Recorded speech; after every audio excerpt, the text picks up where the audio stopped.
الله السميع العليم من الشيطان الرجيم. إن المنافقين يخادعون الله وهو خادعهم وإذا قاموا إلى الصلاة قاموا كسالى يراءون الناس ولا يذكرون الله إلا قليلا مذبذبين بين ذلك لا إله هؤلاء ولا إله هؤلاء ومن يضلل الله فلن تجد له سبيلا. سابقہ آیتوں سے ایک مضمون چل رہا ہے، اسی کے اور کئی پہلو علامات ان آیتوں میں. یہ تمام کا تمام مضمون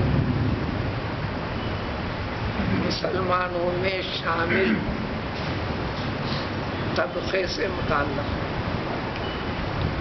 جس کے بعد پچھلے 3 آیتوں سے مسلسل 3 دن سے تفصیل چل رہی ہے، جن کو نام دیا اسلام نے، قرآن نے، دین اسلام نے منافق کا. ان کی ایسی زندگی کو منافقانہ زندگی قرار دیا، ان کے طرز عمل کو زندگی کے ہر پہلو میں یہ نفاق قرار دیا. دین اسلام میں ایک اصطلاح کا نام ہے نفاق. ہر زبان میں اصل لفظ کے ایک معنی ہوتے ہیں، ہر میدان میں اس لفظ کو جب استعمال میں ہوتا ہے تو اس کے معنی میں تھوڑا سا فرق کے ساتھ، لیکن اصل معنی کی مناسبت رہتی ہے.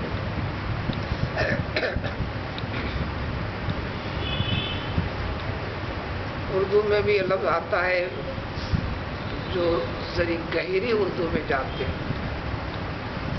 اردو کوئی مستقل الگ سے زبان نہیں ہے، کئی زبانیں اس میں داخل ہوتی چلی ہیں. اردو کے اندر 20 الفاظ استعمالات عربی کے الفاظ ہیں، اور فارسی کے اور دیگر زبانوں کے بھی اس میں داخل ہوتے چلتے ہیں. نفخ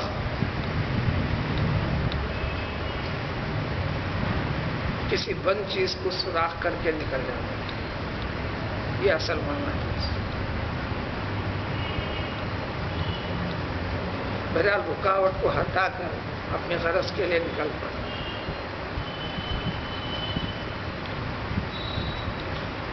دین شریعت کے اندر، اسلامی معاملات کے اندر مسلمان رہ کر بتانا، اسلام کا مظاہرہ ظاہری طور پر کر بتانا، خلوص نیت کے ساتھ نہیں،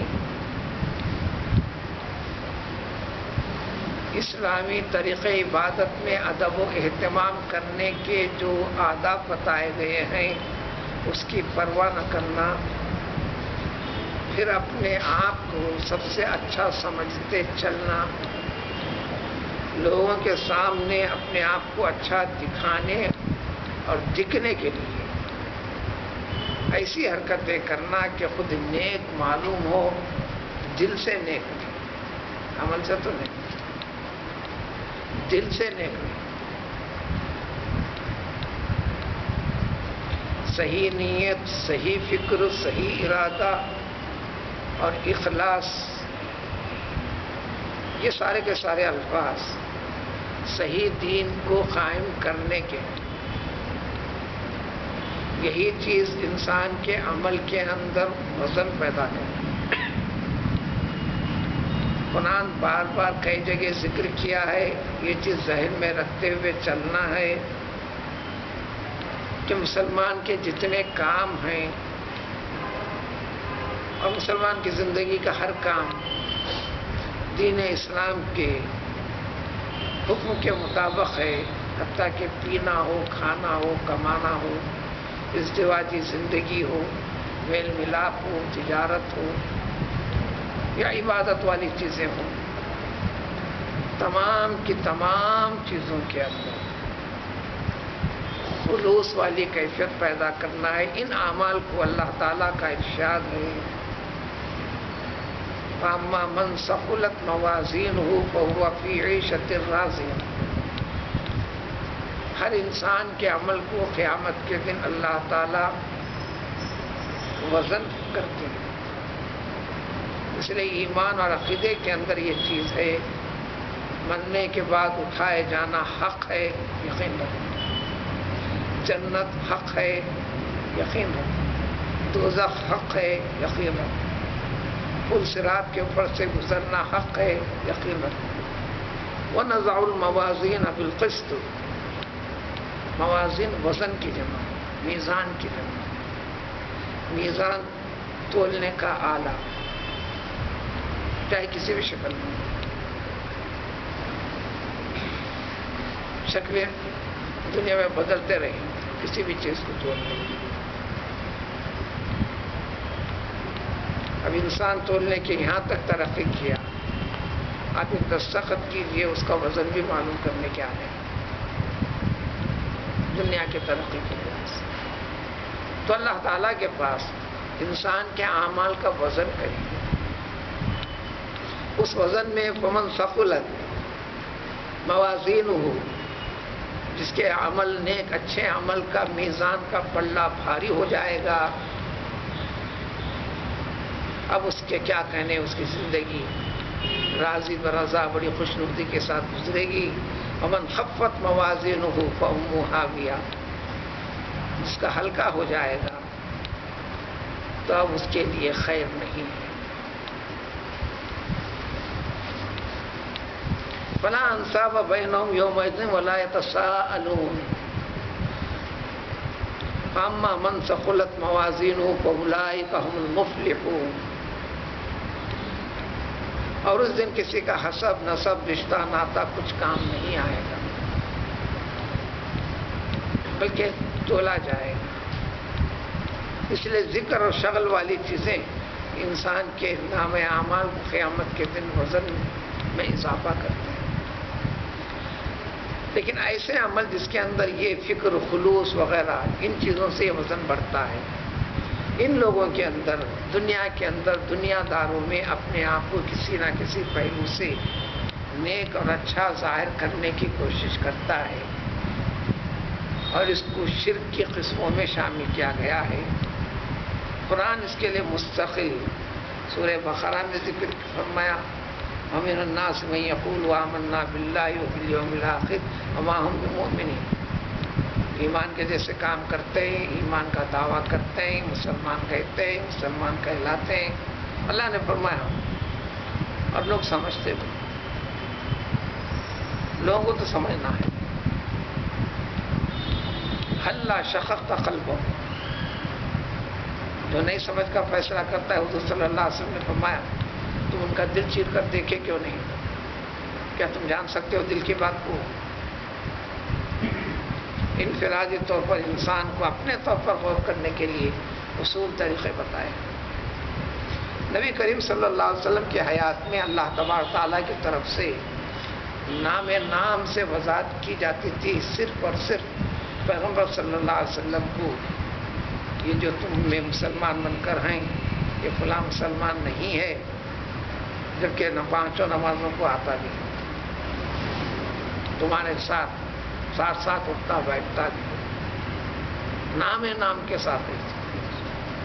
پیغمبر صلی اللہ علیہ وسلم نے پوری فہرست لکھوا کر راز کے طور پر حضرت حذیفہ رضی اللہ تعالیٰ عنہ کے پاس محفوظ کروائی تھی، اور تاکید کی تھی کہ کبھی کسی کو اشارہ بھی نہ کرنا۔ ان کے اپنے ایمان کا امتحان تھا، آخر وقت تک بھی انہوں نے کسی کے بارے میں اشارہ نہیں دیا۔ حضور اکرم صلی اللہ علیہ وسلم وقتاً فوقتاً دریافت کر لیتے کہ اس فہرست میں یہ ہے یا نہیں۔ جب وہ چیز وہ چھپا کے کر رہا ہے تو وہ چھپی بھی رہیں گی، لیکن اس کو قرآن تنبیہ کرتا ہے دنیا والوں کے سامنے چھپو گے تو لیکن یہ ساری کی ساری چیزیں تم کو تمہارے رب کے پاس ظاہر ہونے والی ہیں، فکر اس کی کرو۔ تو منافقین کے کئی کیفیتوں کو ذکر کرنے کے بعد ان کے چند عادتیں یہاں پر ذکر ہیں کہ بلا شبہ تمام منافق جو اس قسم کے ہیں ان کے پہچاننے کے طریقے علامتیں چند بتائی گئی ہیں، یہاں صرف چند ہیں، قرآن میں کئی جگہ ہیں الگ الگ۔ یہاں پر یہ منافقین اللہ تعالیٰ کو دھوکہ دے رہے ہیں، یعنی ان کے اپنے خیال میں اللہ دھوکہ دی جانے والی چیز نہیں ہے۔ یہ ایسا عمل انسان کرتا کیوں ہے؟ پکے سچے مسلمانوں کے روبرو صحیح اسلام سے تعلق رکھنے والے لوگوں کے سامنے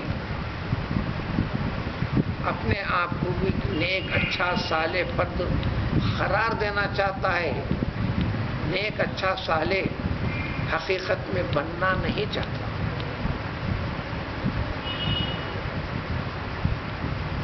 تو اس میں دھوکہ اور فریب، اللہ کو اللہ صحیح معنی میں ماننے والے، اس کے احکام کو اطاعت و عبادات کو اپنانے والے وہ دھوکہ کھا رہے ہیں۔ تو اللہ کے بندوں کو جب دھوکہ ہوتا ہے تو اللہ تعالیٰ ان کی نسبت کو اپنی طرف کرتے ہیں، یہ اپنے ارادے میں اللہ تعالیٰ کو دھوکہ دے رہے ہیں، ان کے اپنے خیال میں وہ خادعون، جبکہ اللہ تعالیٰ ان پہ اس عمل کی ان کو سزا دینے والے ہیں۔ دنیا میں تو بچے، دنیا میں بچنے کے جتنے پہلو ہیں بچنے کی اجازت ہے، لیکن آخرت سے محفوظ نہیں رہے گا۔ جس کے اندر ایمان کی تڑپ ہے وہ دنیا والوں سے بچے گا نہیں۔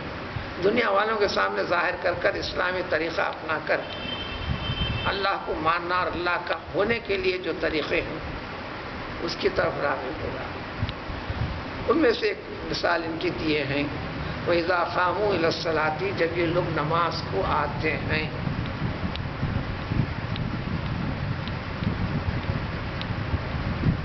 حقیقت میں نماز فرض ہوئی ہے جماعت کے ساتھ شریعت، تنہا پڑھنا بعد میں پڑھنا یہ بعد والی آخری شکلیں ہیں۔ اللہ تعالیٰ کی طرف سے بواسطہ جبریل امین علیہ السلام جماعت کے ساتھ ہی نماز ادا کرنے کا حکم دیا گیا۔ قانون اسلام کے اصول اور قواعد اس کی تعریفات کے اس میں جائیں تو نماز کو وقت پر ادا کرنے پر جو نماز ادا ہوئی ہے اس کے بھی دو نام ہیں، ایک ادائے کامل، ایک ادائے قاصر، قصور کے ساتھ۔ جو جماعت کے ساتھ نماز ادا نہیں کیا جبکہ وقت پہ پڑھا، جماعت کے ساتھ ادا نہیں کیا تو نماز ادا ہوئی لیکن قصور کے ساتھ، کمی کے ساتھ۔ وہ کمی کیا ہے؟ جماعت کا چھوڑنا، چھوٹنا الگ چیز ہے۔ غفلت میں، نسیان میں، بوجھ غلبہ نیند، یہ چھوٹنا الگ ہے، چھوڑنا الگ ہے۔ انسان چھوڑتا زیادہ ہے، ابھی وقت ہے نا، ابھی پڑھوں گا نا، ابھی سجاؤں گا نا۔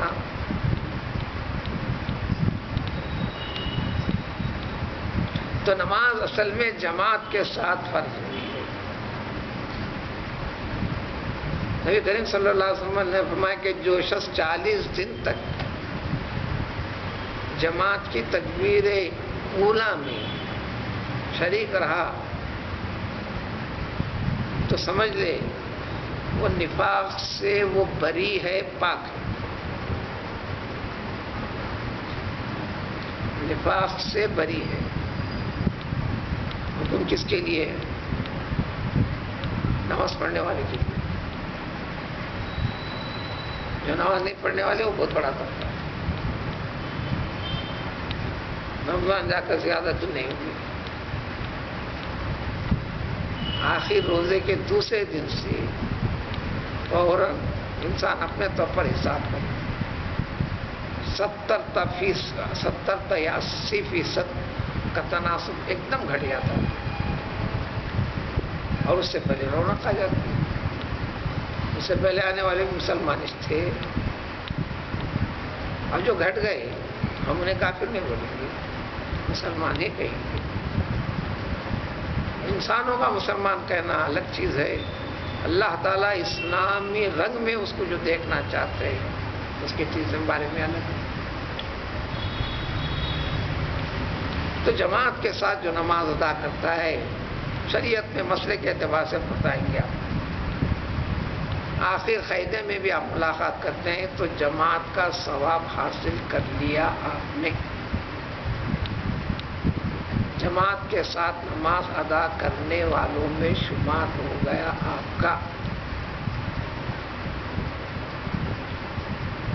نماز کی رکعت کے اندر فقرؤوا ما تیسر من القرآن اللہ نے حکم دیا، نماز میں قرآن کی تلاوت کرو۔ نماز میں 7 چیزیں فرض ہیں، ان میں سے ایک فرض نماز میں قرآن کی تلاوت کرنا فرض ہے، اور یہ سہولت دیا فقرؤوا ما تیسر منہ، اپنی سہولت کے ساتھ۔ اگر تمہیں سہولت صرف سورہ کوثر سورہ اخلاص کی پڑھنے کی ہے تو اتنی کرو، قرآن کا زیادہ سے زیادہ پڑھنا افضل ہے۔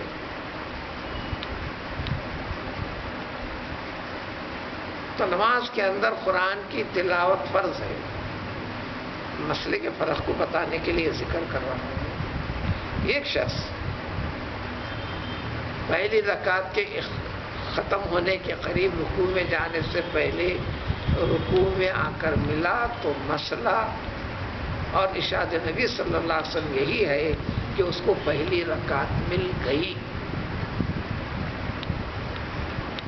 پہلی رکعت کے ملنے میں تکبیر تحریمہ کہہ کر داخل ہوا، فرض مل گیا، نیت کر کے داخل ہوا، نماز کی شرط مل گئی۔ ملنے سے پہلے کھڑا رہا، سیکنڈ یا آدھا منٹ سے ہی، کچھ 1 سیکنڈ سے ہی، قیام کا کھڑے رہنا بھی نماز میں فرض ہے، کھڑے رہنا فرض ہے۔ بہت آخری شکل بڑی دشواری ہے تو بیٹھنا ہے، بیٹھ کے پڑھ سکتے ہیں نہ بول کر جو پڑھتے ہیں یہ غلطی کرتے ہیں۔ سمجھنا ہے کہ فرض کیا ہے، سمجھنا ہے کہ فرض کی اہمیت کیا ہے، اللہ کا منشا کیا ہے، سمجھنا ہو۔ جتنا سمجھ کے اندر قصور رہے گا، قصور کے معنی کوتاہی، کمی، جو اردو میں غلطی کے معنی میں لاتے ہیں، جو اصل ادب سے ہٹ جاتی، کمی ہو جاتی، اس لیے اس کو قصور کہتے ہیں، قاف صاد کمی کے معنی میں۔ اسی لیے نماز میں قصر کرنا، 4 رکعت کو کم کر دینا، عربی کا لفظ ہے قصر کو، قصور کے معنی کمی، کم کرنا۔ تو قرآن کا جو پڑھنا فرض تھا، جو شریک ہے اس کے لیے تو فرمایا قراءۃ الامام قراءۃ المقتدی، امام کی تلاوت اس کے پیچھے نماز پڑھنے والوں کے تلاوت کرنے کے حکم میں ہے، تلاوت کرنے کے حکم میں ہے، لہذا مقتدیوں کو قرآن پڑھنا نہیں ہے، مقتدیوں کو قرآن پڑھنا نہیں ہے۔ صحابہ پڑھنے کی کوشش کیے، پیغمبر صلی اللہ علیہ وسلم نے روکا، منع کیا۔ سورہ فاتحہ کے بارے میں الگ سے ارشاد آیا، عربی زبان کے اصول اور قواعد کے لحاظ سے زیادہ وزن رکھنے والا لفظ ہے، جیسے لا الہ الا اللہ میں لا ابتدا سے شروع ہوتا ہے، ہر چیز کا انکار کر کر کسی چیز کو تاکید کے ساتھ ثابت کرنے کے لیے لاتے ہیں، لا کے بعد اللہ آتا ہے، جیسے لا الہ الا اللہ۔ اسی لیے سورہ فاتحہ کے ساتھ بھی لا صلاۃ الا بفاتحۃ الکتاب۔ تو اس سے اہل سنہ والجماعت کے ہی مذاہب اربعہ کو اہل السنہ والجماعت کا اطلاق ہے، حنفی ہو یا شافعی ہو یا مالکی ہو یا حنبلی ہو۔ اہل سنت والجماعت کا مطلب ہے یہ چار اس کے اوپر ہے، جس کا ترجمہ ہے نبی کریم صلی اللہ علیہ وسلم کا طریقہ اور صحابہ کرام رضوان اللہ تعالی علیہ مجمعین کا طریقہ۔ جماعت سے مراد صحابہ کرام رضوان اللہ تعالی علیہ مجمعین، سنت سے مراد نبی کریم صلی اللہ علیہ وآلہ وسلم۔ دوسرا فریق صحابہ کو الگ ہٹا دیتا ہے، یہ کہتے ہوئے صحابہ کا قول ہے نا، صحابہ کا عمل ہے نا، ہمیں انکار نہیں اور ہمارے لیے کرنا ضروری نہیں۔ یہ سلفی طبقہ ہے، اس کا اہل حدیث کہتے ہیں۔ ہر چیز کی الجھن کو دور کرنے کے لیے ضروری جس میں الجھن ہے اس میں حاصل کرنا پڑے گا تو بات سمجھ میں آئے گی۔ قطعے کی بنیاد پر یہ ٹھیک ہے کر کے چلنا اندازے کے اوپر چلنے کا نام ایمان نہیں ہے۔ شعبان کے آخر کے 2 دنوں میں الگ سے تاکید بار بار آئی، شعبان کے آخر کے 2 دنوں میں ہرگز روزہ نہ رکھے،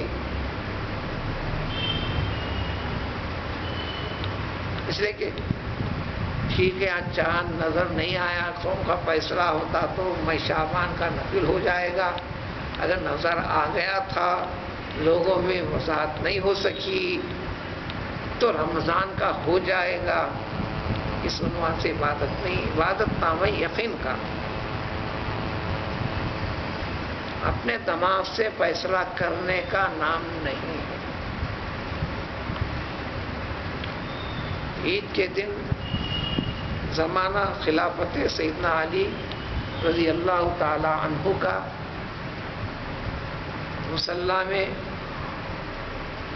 نماز پڑھنے کے مقام کو مصلی کہتے ہیں، عیدگاہ کو مصلی کہتے ہیں عربی۔ ہمارے پاس مصلی ایک جانے میں ایک کے اوپر 4، 4.5، 6.5 بچھانے کا نام پاک زمین کے اوپر پڑھو، خبروں سے اٹھائے جائیں گے مسلمانوں کو۔ وہ مسلمان جن کے پیشانی کے اوپر مٹی لگی ہوئی ہے، خبر سے اٹھنے کے بعد نیک بندوں کو نبی کریم صلی اللہ علیہ وسلم کے ارشاد کے مطابق تمام بدن کی مٹی کو جھاڑیں گے، صاف کریں گے فرشتے، لیکن پیشانی کو لگی مٹی کو صاف کرنے کی کوشش کرتے چلیں گے فرشتے، لیکن وہ نکلیں گے۔ اللہ تعالیٰ کا حکم ہوگا اس کو مت نکالو، وہ نکلنے والی نہیں، یہ سجدہ کرنے میں جو لگی تھی وہ مٹی ہے، اس لیے سجدے کے وقت پر کچھ لگ گیا تو ان کو صاف نہ کرنا افضل بتائے گا، کھل جائے گا ہٹے گا، پھر دوسری مرتبہ دھونے پڑ جائے گا۔ مٹی اپنی جگہ ہے، عنوان اس کا الگ ہے۔ اب یہ عبادت کا عنوان ہے جو لگی ہوئی مٹی۔ انسان سب ایک ہیں، لیکن درجے میں الگ الگ کیوں ہیں؟ انہیں چھوٹا کیوں، انہیں بڑا کیوں، انہیں پیدل چلنا کیوں، انہیں کار میں جانا کیوں، انہیں ریل میں سفر کرنا کیوں، انہیں پلین میں سفر کرنا کیوں؟ سبھی تو برابر ہیں۔ کھانے کے معیارات میں سب علیحدہ علیحدہ کیوں ہیں؟ لیکن عنوان جو ہے اطاعت کا، عبادت کا، اس کی وجہ سے درجہ۔ کھانا کس نے نہیں کھایا؟ یاکلون و یمشون فی الاسواق، قرآن کہتا ہے۔ ارے ہر نبی جو بھی آیا تھا سب کو بھوک لگی ہے، پیاس لگی ہے، سب کھائے ہیں، سب پیے ہیں، ہر آدمی کھاتا ہے۔ وہ یمشون فی الاسواق، کھانے پینے کی چیزوں کا ایک مقام ہوتا ہے، ضروریات کے کھانے پینے کی چیزوں کو لانے کا، فراہم کرنے کا، جس کو ہم بازار کہتے ہیں. ہر نبی بازار کو گیا بھی ہے، آیا بھی ہے. بشری تقاضوں میں الگ نہیں ہوتے نبی، لیکن ان کا آنا جانا بھی عبادت، اپنے خدا بندی کے مطابق فرق ہے.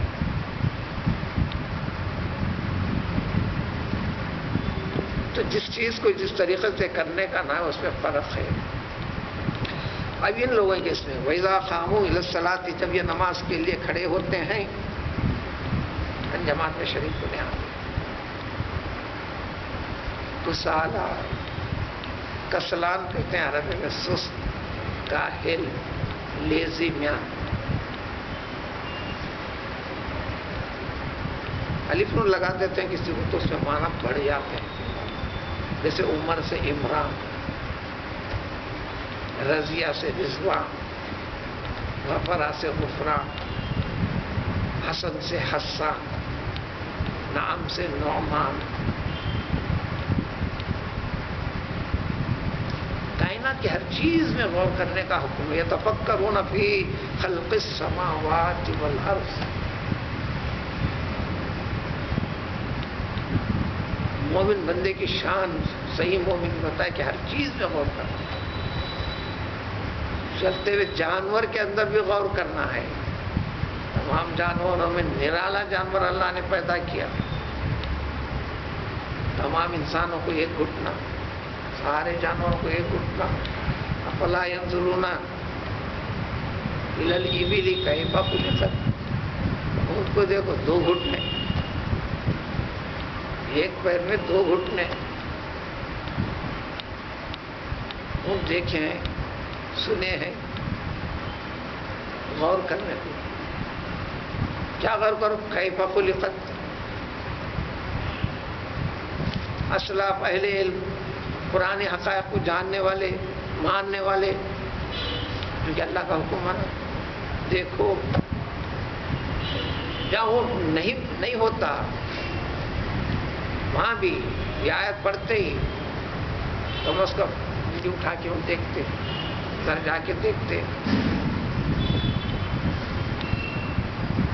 حالانکہ دکھنے والا نہیں، حالانکہ ہوتا نہیں. حکم کی اتباع تو کروں گے. یہ تو اتباع کا آخری طریقہ. ایسا کرنے کا ہم حکم نہیں دیتے، کرنے کے طریقے ہیں. صحابہ نبی کریم صلی اللہ علیہ وسلم کے ہمراہ چل رہے ہیں، اچانک یہ کیسے درخت کے نیچے سے گزر ہوا، جن کا بھی سر ذرا بڑا ہے، ان کو سر ذرا سر جھکا کر چلنا پڑتا ورنہ ڈالی لگتی. ڈالی اتنے نیچے تھی. علی مرتضی رضی اللہ تعالیٰ عنہ بھی اس میں تھے. پیغمبر صلی اللہ علیہ وسلم کے سب کے ہمراہ سب جا رہے ہیں. حضور صلی اللہ علیہ وسلم ذرا سر جھکا کر چل پڑے، اور جتنے صحابہ تھے سب ایسی کیے. سیدنا علی رضی اللہ تعالیٰ عنہ بھی اپنا سر جھکا کر گئے، جبکہ ان کے سر سے کافی اونچی تھی، آدھا ایک فٹ اوپر تھی ڈالی. ان کو لگنے کا امکان نہیں تھا. ان کے ساتھیوں نے جو صحابہ تھے ہنسنے لگے، مذاق اڑائی. تم کیوں جھکائی یہ سر؟ انہوں نے کہا تم نہیں دیکھتے ہو اس وقت میں پیغمبر صلی اللہ علیہ وسلم کے پیچھے جا رہا ہوں، مجھے وجہ دریافت نہیں کرنا ہے. میں بھی جانتا ہوں مجھے ڈالی لگنے والی نہیں. آپ صلی اللہ علیہ وسلم سر جھکا کر گئے، اس لیے میں سر جھکا کر جاتا. تو وجوہات کو دیکھتے ہوئے تو یہ لوگ تو یہ بات بتا رہا تھا. الف نون لگ جاتے ہی یہ کسلان کی جمع بن جاتی ہے فسالہ. اس میں زیادتی کے معنی، زیادہ سستی کا ہے. جسے انسانوں کے اندر بھی جتنے یہ نام والے ہیں ان کے اوپر آپ اسٹڈی کیجیے. تھوڑی معنویت ان کے عمل میں، یعنی ان کی چستی میں، ایکٹیونس میں زیادتی بات ہے. یہ اور بات ہے کہ تربیت کے اوپر اچھی تربیت ہے تو ادھر آگے بڑھے گا، اچھی تربیت نہ ہو تو ادھر آگے بڑھے گا، مگر آگے بڑھے گا. زیادتی رہے گی ماں، اس کی زندگی کی کسی نہ کسی پہلے اس لیے حکم ہے ماں باپ کی پر ذمہ داری میں اچھے سے اچھا نام باپ کے اوپر جو ذمہ داریاں بتائے گئے ہیں، اللہ تعالیٰ اس کو اولاد دے تو اس کا نام اچھے سے اچھا نام منتخب کرنا ابتدائی سے۔ یہ لوگ سستی سے کھڑے رہتے ہیں، یراؤن الناس، مقصد کیوں ہے؟ یہ لوگوں کو دکھلانا چاہتے ہیں ہم نماز میں رہتے ہیں، جماعت میں شریک ہوتے ہیں، علماء مسجد میں آنے جانے والوں میں سے ہیں۔ وَلَا يَذْكُرُونَ اللَّهَ إِلَّا قَلِيلًا، اللہ تعالیٰ کا ذکر کرتے نہیں مگر کم، یعنی نماز مختصر پڑیں گے، نماز سے جلدی جانے لگیں گے۔ ابھی اس آیت میں 20 مسائل نکلتے ہیں، پوری تفصیل تو پیش کرنا مشکل ہے، اس لیے نماز کے بعد فوراً نکلنے کی کوشش نہ کرنا، یہ مسئلہ اس سے نکلتا ہے، ثابت ہوتا ہے۔ نماز کے بعد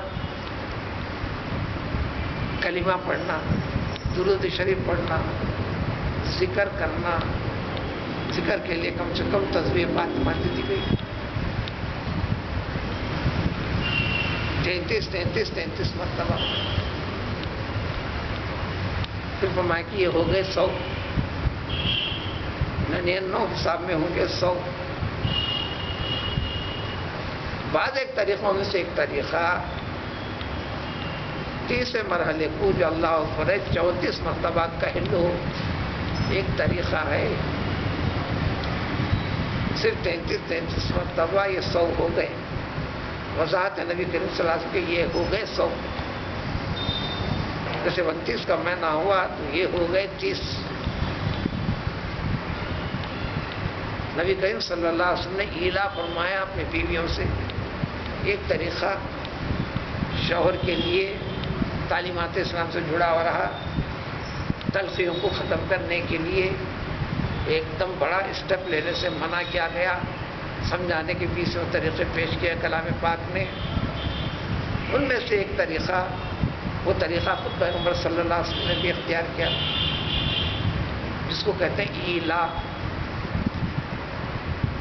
اس کے لفظی معنی آتے ہیں قسم کھانا۔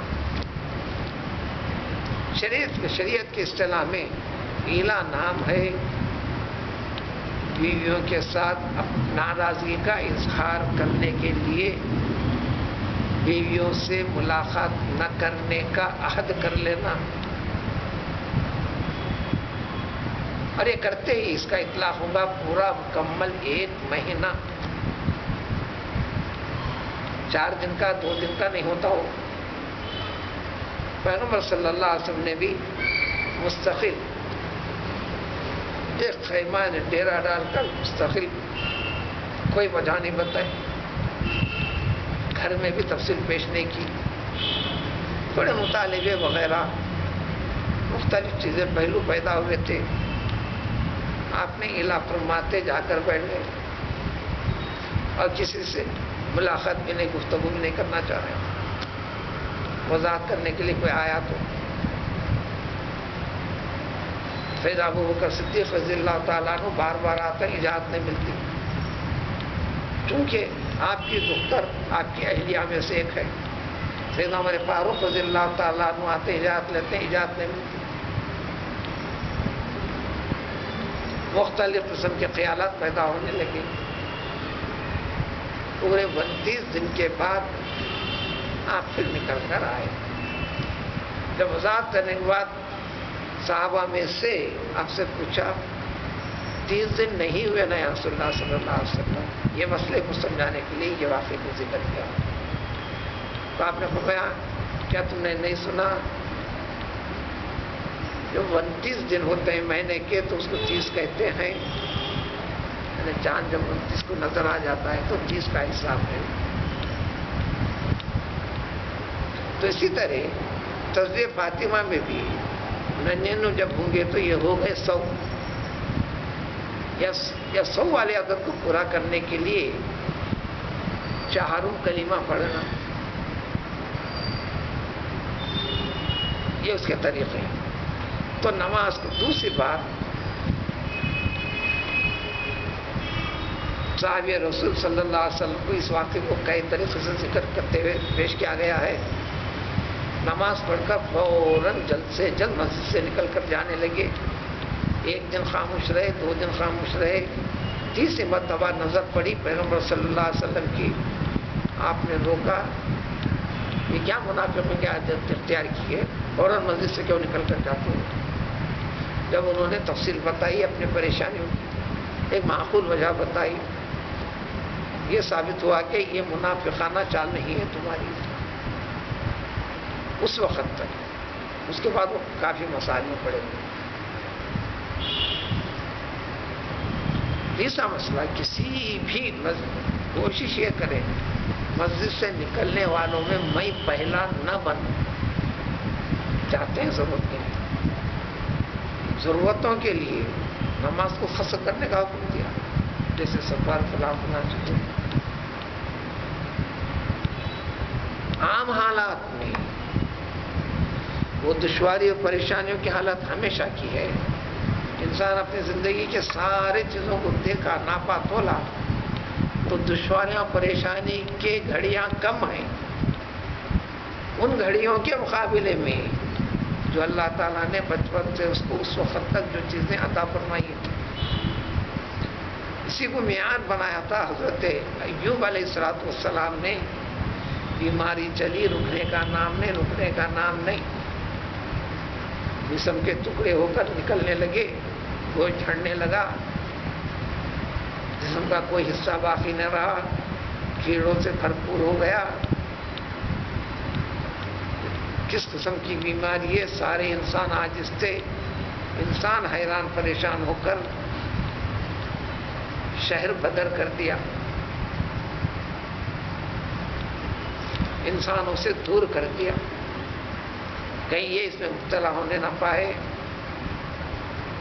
اہلیہ محترمہ, کہ یہ آپ تو پیغمبر نہیں ہیں, اللہ سے دعا کیجیے نا. انہوں نے صرف یہ جواب دیا, یہ بیماری کے کتنے دن ہو رہے ہیں؟ انہوں نے کہ 18 سال ہونے آ گئے. اس سے پہلے اچھی حالت کے دن کتنے گزرے؟ 40 سال. تو 40 سال اور 18 سال میں کیا مناسب کرتے ہیں؟ اتنے جلدی میں پریشان ہو کر اللہ سے یہ کروں. لیکن انسان تھوڑی مصیبت کو زندگی کی بڑی مصیبت سمجھتا ہے, یہ انسان کی فطرت ہے. وَإِذَا أَنْعَمْنَا عَلَى الْإِنسَانِ أَعْرَضَ وَنَأَىٰ بِجَانِبِهِ. انسان کے پر خوشحالی اچھے حالات ہم لاتے ہیں تو انسان شکر گزاری والی کیفیت سے اپنے آپ کو دور کر لیتا ہے, اللہ کے ذکر اور شغل والی چیزوں سے اپنے آپ کو ہٹا دیتا ہے.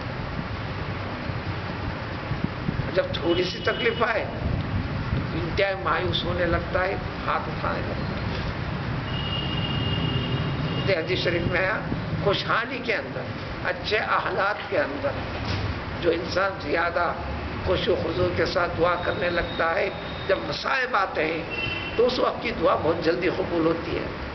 ورنہ صرف مصیبت میں دعا کرے گا, کرنا تو ہے, مت کرو یا نہیں.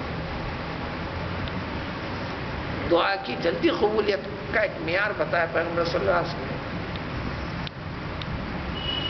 الرخا کے الفاظ ہیں, رخوہ سہولت, آسان والی زندگی گزرتے چل رہی ہے, اسباب فلائیں سب مزے میں چل رہی.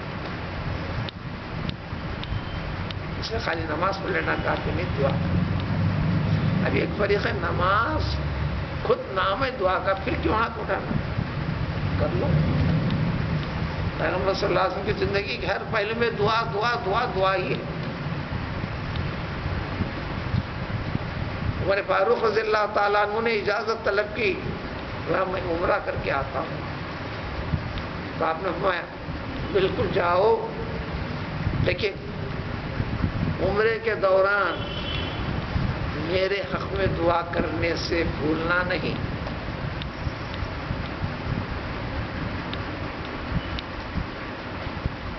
یعنی امت کو تعلیم دینا, طریقہ سکھانا. طریقہ سکھانا. تو نماز کے اندر کاہلی اور سستی والی کیفیت ان کے اندر یہ ہم نے کہی کہ یہ اس کی حرکتیں ہیں، منافق ہے. اگر ایسی حرکتوں کے بارے میں پوچھے تو یہ مخلص مومنوں کی شان میں نہیں ہے، اتنا کہہ سکتے ہیں.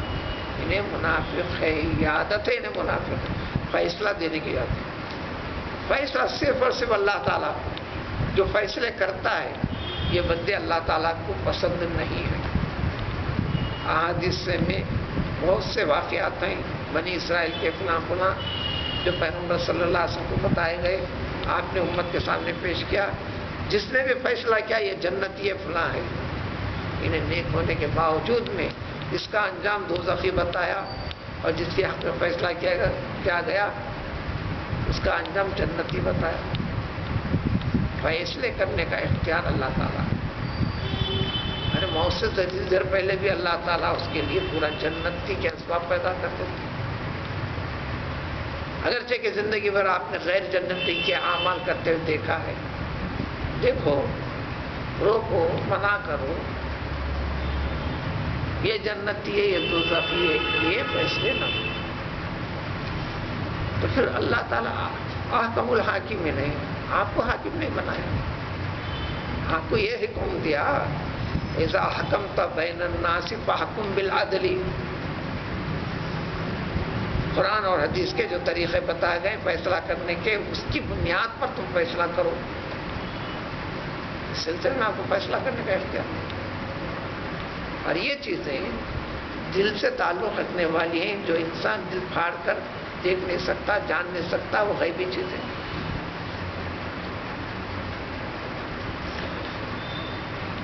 تو لہذا اطمینان سکون کے ساتھ نماز ادا کرنا، امام کے ساتھ کی نماز الگ ہوتی ہے. انہیں پابندیوں میں جھگڑا ہوا ہے. آپ چستی میں آپ اپنا اعتبار نہیں کریں. کوئی سستی میں بھی آتا ہے، بیمار بھی آتا ہے، کسی کو زیادہ کھڑے رہنا دشوار ہے. اس لیے اس کے لیے مسائل 3 مرتبہ تسبیح پڑھنا.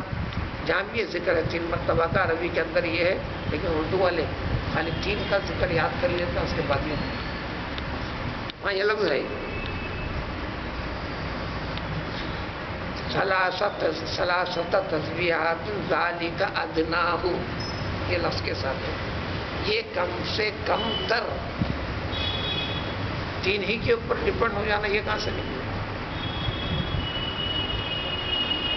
امام کو 3 بعض ہوتا اس کے امام کے آنے جانے پر لوگ کی طبیعتوں کے لحاظ سے آنے میں جانے میں ذرا وقت لگتا، اس کو 5 مرتبہ پڑھنا.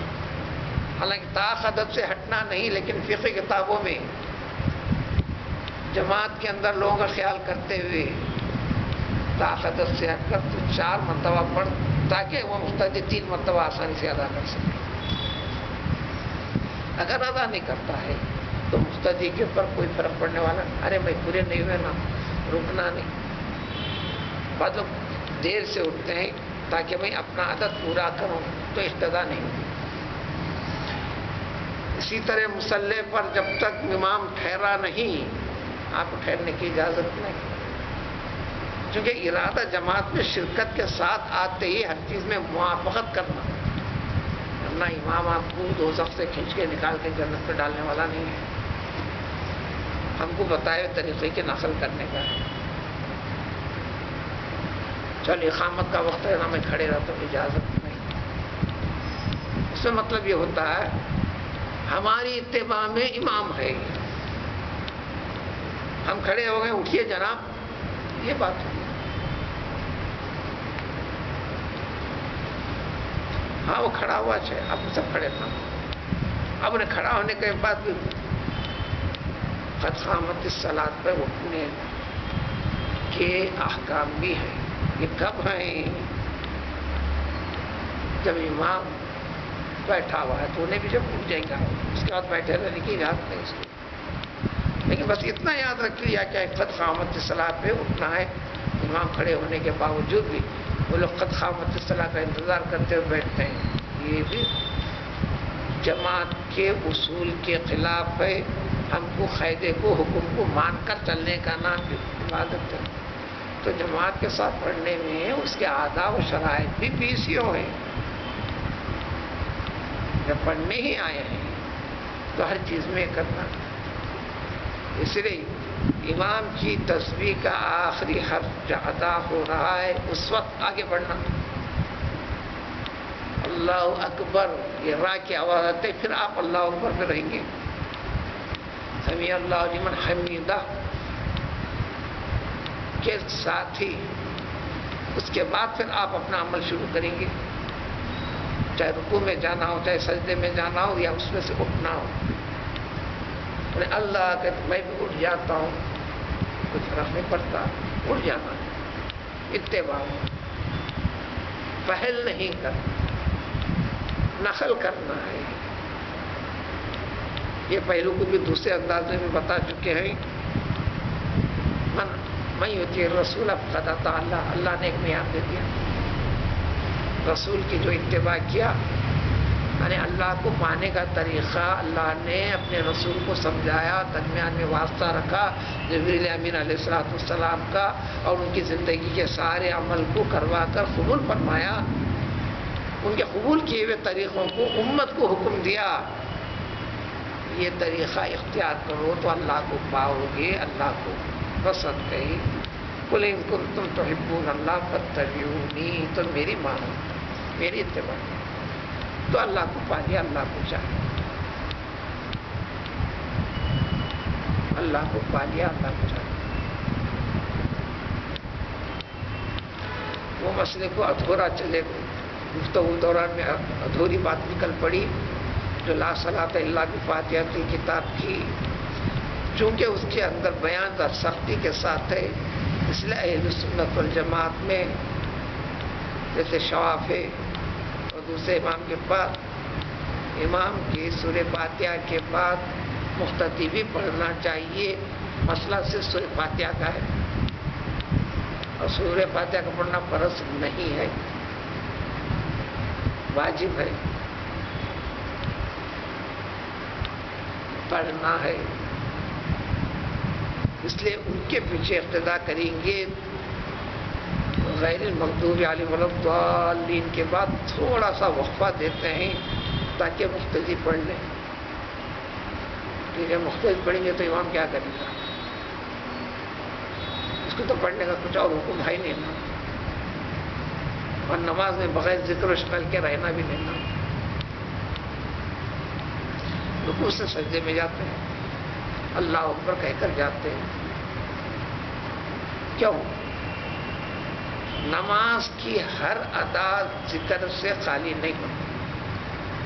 تو اس لیے ہو جانے کا طریقہ یہ ہے، جب رکوع سے سجدے میں جا رہے ہیں تو اللہ اکبر اس طرح کہیں گے. آپ جھکنا شروع ہو رہا تو شروع کریں گے، سجدے میں بیٹھنے کے وقت تک وہاں پر وہ تکبیر ختم ہونا.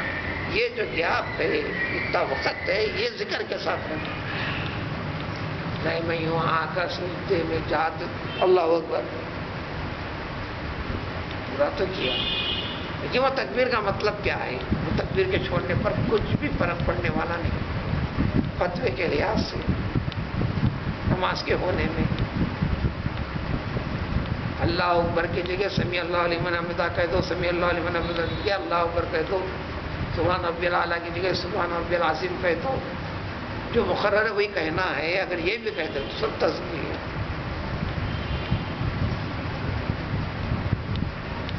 لیکن نماز کی ہر ادا اللہ کے ذکر سے بھرپور ہونا ہے، خالی نہیں رہنا. حکمت یہ ہے اور کچھ نہیں. حکمت یہ ہے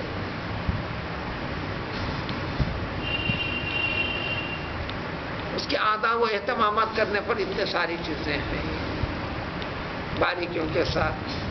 ہم کھانے میں پینے میں باریکیاں دیکھتے ہیں. چند سال پہلے ایک تقریب میں وہ مسجد کے خطیب صاحب تھے، انہوں نے اپنے محلے کے مقتدیوں میں سے جو محمد حضرات تھے، عام طور پر محمد حضرات مسجد کو زیادہ اختیار کر کے بیٹھتے ہیں. اور بیٹھنا بھی ہے، اور بیٹھنا بھی ہے، حکم بھی ہے۔ دنیا کی زندگی نوجوانوں کی ہے، بڑھاپے میں آگے جو بڑھ گیا اب اس کی دنیا نہیں رہی، وہ زندگی پلسمنٹ ہے۔ 60 سال کے بعد جو زندگی پلسمنٹ ہے، زائد ہے، اللہ کی طرف سے ایک انعام ہے، ایک موقع ہے۔ اب وہ شادی بیاہ بھاگ دوڑ کرنے اور کھانے پینے کے مظاہرے کرنے میں اس کا کچھ چلنے والا نہیں، ارادہ کرنے پر بھی ہونے والی چیز نہیں ہے، اور نہ اس کا معدہ ساتھ دیتا ہے، نہ اس کے ٹانگاں ساتھ دیتے ہیں۔ نوجوانوں جیسے حرکت کرے فوراً کلے کی ہڈی ٹوٹے گی، فوراً متاثر ہوگا۔ اب احتیاط کے ساتھ اس کی گاڑی کو آگے بڑھانا ہے، ہر چیز اس کا اٹھنا بیٹھنا اپنا سنبھل کے، بغیر سنبھلے کہ کچھ بھی حرکت ہوئی تو اس کے لیے دوسروں کے اس کے متعلقین کے لیے ایک پریشانی، ان کو رہنا بھی ہے۔ آج اس میں بھی ہے، اردو کے اندر بھی دوسرے معنی میں جس کو کہتے ہیں خبر میں پیر لٹکائے ہوئے بیٹھے ہیں، وہ بالکل صحیح بھی ہے۔ کب وقت آتا ہے اس وقت خبر میں جانے کی تیاری ہے، وہ تو ہونا بھی ہے۔ انہوں نے ان کو بھی دعوت دی، کھانے کے بعد ہاتھ دھونے کی جگہ پر آئے، میں بھی ہاتھ دھونے کے لیے آیا تو اس میں سے کافی بڑی داڑھی والی بزرگ دکھ رہے، 2-3 ایک ساتھ پورے اپنے لہجے کے اندر بڑھاپے کے، وہاں پر صابن رکھا ہوا نہیں تھا ہاتھ دھونے کا، یہ کہتے ہوئے ہاتھ دھونا، حد تیری کی، صابن نہیں رکھا، سب کھلایا پلایا، پرتکلف کھانا تھا، صابن نہیں رکھا، گھر جا کر پھر دھونا پڑے گا، ایسی جھڑکی والے انداز میں بآواز بلند کا آپ کس کو کیسا خوش کری گیا۔ دعوت دینا آسان ہے، یہ توقع رکھنا کہ کوئی بھی کچھ اس میں حرف نہیں رکھے گا، نام نہیں رکھے گا، یہ مشکل ہے۔ وہ سننے کے لیے برداشت بھی کرنا پڑے، کسی بھی چیز میں کہیں بھی ہو۔ شوہر کی زندگی کے ساری چیزیں جو گنتی میں نہیں لا سکتے جو بیوی کے لیے ہوتے ہیں، زندگی کسی ایک مرحلے میں ہے تو فوراً ہمارے ساتھ کیا کیا، غلام کو دیکھو، حدیث شریف میں بیان، یکفرن عشیرتہن کے الفاظ ہیں، زندگی بھر احسان کرو، اچھا کرو، ذرے کمی آئی تو پورے احسانات کی ناشکری ایک ساتھ کر دیں گے۔ یہ مزاج عورتوں کا، زیادہ ساتھ ان کے ساتھ رہتا ہے تو یہ عذاب پہلو، یہ پہلو دوسروں کے ساتھ بھی جو کم عقل والوں نے اختیار کیے تو وہاں بھی سامنا کرنا پڑتا ہے۔ اس لیے انسانوں کا تجربہ ہے، عقل مند دشمن زیادہ اچھا ہے بے خوف نادان دوست سے، جو نقصان کا باعث بنتا ہے۔ تو نماز یہی طریقہ، کسی بھی نیک مجلس میں کہیں بھی رہو، آج اس میں وضاحت کے ساتھ تفصیل ہے، سب سے پہلا اٹھ کر جانے والا بننے نہ پائے۔ ہاں ایک نے کہا کہ اس کے پیچھے نکل جائے، میں تو پہلا نہیں رہا۔ اسی طرح ان معاملات میں، نیک معاملات میں پہلا داخل ہونے والا بننا، یہ فضیلت ہے، اور پہلا نکلنے والا بننے کی کوشش نہیں کرنا۔ بولا یذکر اللہ، اور یہ ذکر کم، یعنی نماز پڑھتے ہیں، نماز میں ذکر کرتے ہیں، تسبیح کم کرتے ہیں، جلدی جلدی کرتے ہیں، اطمینان سکون کے ساتھ پڑھتے ہیں، یعنی ذکر سے محبت میں ربط ہوتی ہے۔ مذبذبین بین ذلک، یہ لوگوں کا حال کسی ایک طرف ٹکا ہوا نہیں۔ اردو میں بھی یہ لفظ استعمال ہوتا ہے، تذبذب میں ہو، یعنی پس و پیش میں ہو، نہ یہ سمجھ میں آنا نہ یہ سمجھ میں آنا، نہ ادھر کے نہ ادھر کے۔ اسی کی تفصیل ہے، لا نہیں ہے الہ الا ان کی طرف، یعنی پورے پکے مسلمان بھی نہیں بول سکتے ولا الہ ہاؤلائی، اور نہ ان کی طرف یہ پورا انہیں کافر ہے یہ بھی نہیں بول سکتے، انہیں مشرک ہے یہ بھی نہیں بول سکتے، انہیں پورا پکا مومن ہے یہ بھی نہیں بول سکتے۔ ان اصول طریقوں میں جانچو، ارے منافق دکھتا ہے، ارے کافر دکھتا ہے، ارے فلان دکھتا ہے، اور دوسرے پہلو میں جانچو، ارے یہ تو مسلمان ہی دکھتا ہے۔ کسی ایک ٹکاؤ والی کیفیت پر نہیں ہے۔ اسی سے متعلق اور چند چیزیں، ان کی تفصیلات، ان کے برے انجام کا تذکرہ اگلے آنے والی آیت میں۔